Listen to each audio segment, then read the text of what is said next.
All right. In 2021, taxpayers allocated $4.8 billion to homeless programs in California alone. California has one of the highest homeless populations in the country, with 53% of unsheltered people in the United States residing in California. This high population has often been attributed to the high cost of living in democratic states. My name is Rebekah Wells. I'm a business economics student, and I'll be explaining my research on understanding homelessness in California compared to the United States as a whole, conducted under Dr. Bree Lang of the Economics Department.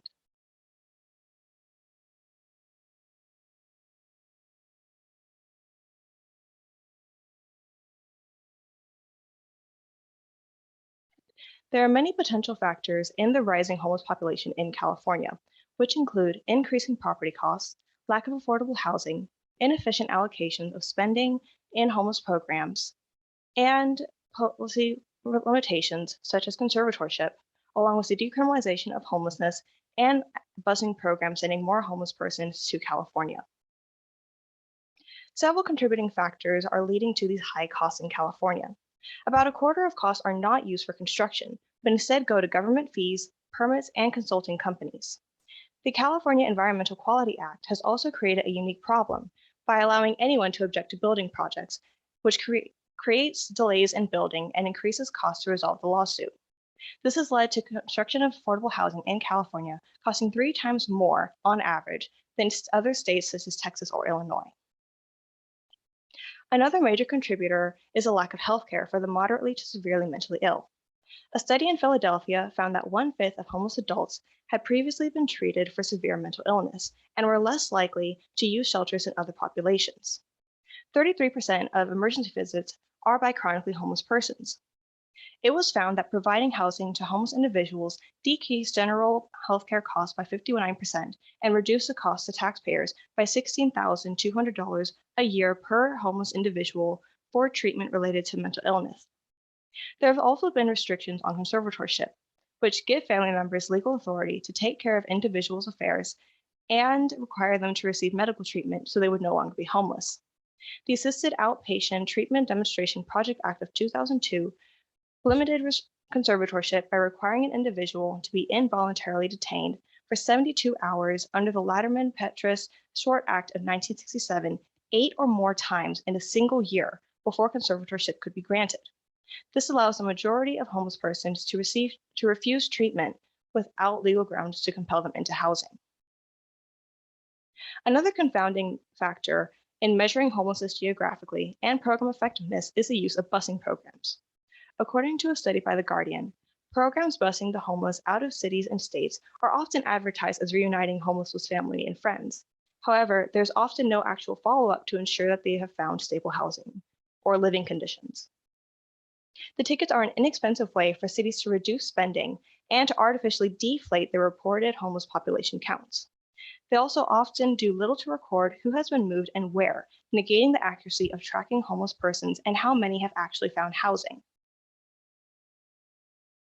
In order to establish the relationship between political leaning and homelessness in California, data was collected from the United States Department of Housing and Urban Development and the United States Census Bureau between the years 2010 and 2019 for each state in the United States. This included homeless population counts, beds provided for the homeless through programs, a compilation of hand-collected data on program awards for homelessness, and general population data. All monetary values were adjusted for inflation, and states were separated by political standing based on the 2012 and 2016 presidential election results. A compilation of this data for the year 2019 is shown here. Some of the points to highlight from this are that California makes up about 20% of total program awards in the United States. Of the political categories, California has figures most similar to the average Democratic state, with 3/4 of program awards going to permanent supportive housing in both. Where California differs significantly is that California has 52% less program awards per homeless individual than the Democratic states. Also, California has beds for only 30% of the homeless population, compared to 80% provided in the average Democratic state. In order to best measure the change in the data over time, the percent change was calculated between the years 2010 and 2019.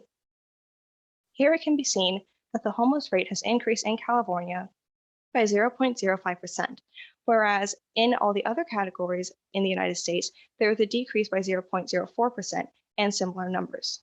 Rent and income have also increased at a faster rate in California. This next table provides further details on the demographics of the homeless population from 2019. It is further broken down into unsheltered and sheltered population for each demographic and shows California, the different political groups, and the United States. Some of the included demographics include age group, gender, whether they are part of the veteran population or if they are chronically homeless, and ethnicity and race. It is also illustrated in multiple ways using the actual numbers and then percentages.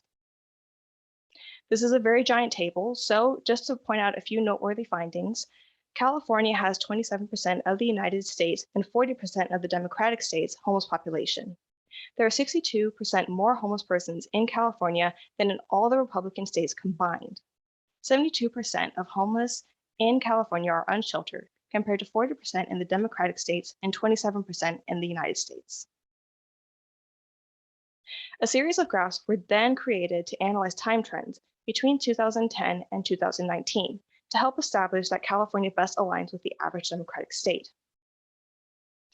Here are the trends on homelessness, or a homeless population, unemployed population, civilian workforce, and total population. So here it can be shown that California most closely aligns with the trend of the average Democratic state, with homelessness shown in this red line, increasing after 2014 for both the California and average Democratic state, while homelessness decreased in the average Republican state and battleground state. Unemployment, shown in green, peaked in 2013 throughout the United States. This set of tables shows the trends for the median housing value, mean income, and median gross rent. For this one, median housing value was shown to be the lowest at around 2014 in all categories, except for the average Republican state, which had an increase and general overall upward trend. Here are the trends for program awards and total beds, each divided by homeless population. All state categories experience an overall upward trend in the total program awards per homeless person, shown in blue. However, beds per homeless person, in red, is shown to decrease in California, while increasing, albeit very inconsistently, in every other category. To determine whether there was a time trend or correlation within individual states, regressions were performed with and without state and year fixed effects for the United States. Regressions 1, 2, and 3 are drawing the relationship between overall homeless population and potential contributing factors. It is shown that individual states tend to receive higher awards as homelessness increases over time. Across states, as population grows, homelessness increases with it. However, as population grows within individual states, they tend to have less homelessness. Regressions 4, 5, and 6 are showing the relationship between total program awards and potential contributing factors. It is shown that individual states with a higher civilian workforce population, lower total population, and lower median housing value have higher program awards. For both sets of regressions, there is not a strong relationship between consecutive years, so there is not a very strong time trend. Regressions were then run for Democratic, Republican, battleground states, and the United States with state and year fixed effects. The first 4 regressions follow equation 1, and the last 4 regressions follow equation 2. Equation 1 is shown to the left, where homelessness is the dependent variable, and then equation 2 is shown on the right, where total program awards are the dependent variable. These 2 equations were used with the expectation that general population will be more related to the homeless population, and the cost of living factors will be more related to program awards. From the regressions for homeless population by political group, it was found that, surprisingly, the unemployed population was not correlated with the homeless population in Democratic states. However, it has an inverse relationship with the total amount of program awards, which could imply that some of the program awards are being used to help unemployed persons, such as using supportive services. As the total population increases by 1,000, the homeless population decreases by 42 persons in the Democratic states and 21 persons in the United States. Because there is a positive relationship between the homeless population and the civilian workforce population, it may mean that many of the homeless persons are not actively looking for jobs or are already having a job and are thus not considered part of the unemployed population. An increase in average income and a decrease in median housing value were correlated with a decrease in homeless population for Democratic states, while median housing value and median gross rent were correlated with the homeless population in Republican and battleground states. Total beds have increased in the homeless population, along with the largest program award category, permanent supportive housing, in all political categories. However, as total program awards have increased, the total beds have decreased, which shows that beds have become more expensive compared to the increase in awards and are unable to keep up proportionally with the rising homeless population. As total beds have decreased by one, the total program awards have increased by $861 in Democratic states, with a similar increase in the Republican states and the United States. In conclusion, this study provides data that could inform policymakers of variables related to homeless population and provide more information on the effects of program award allocation. Some key takeaways are that the homeless rate has increased in California while decreasing in the United States and other political categories. All political groups have had a correlation with housing values, but otherwise all correlations are different. Homelessness in Democratic states is not correlated with the unemployed population. Lastly, program awards have increased while total beds have decreased in all but battleground states. Some limitations of the study are that point-in-time homeless population counts can significantly underestimate the actual population, since it is a survey based on finding people in a very limited amount of time. Also, regression analysis shows the relationship between variables, not if a variable causes the other. Thus, it cannot be said that the rising housing costs, for example, have caused the increase in homelessness, only that they tend to increase together. Because there is a clear difference in homeless statistics in states of different political standings, further research should be conducted to determine if this is related to the types of policies implemented by the state government.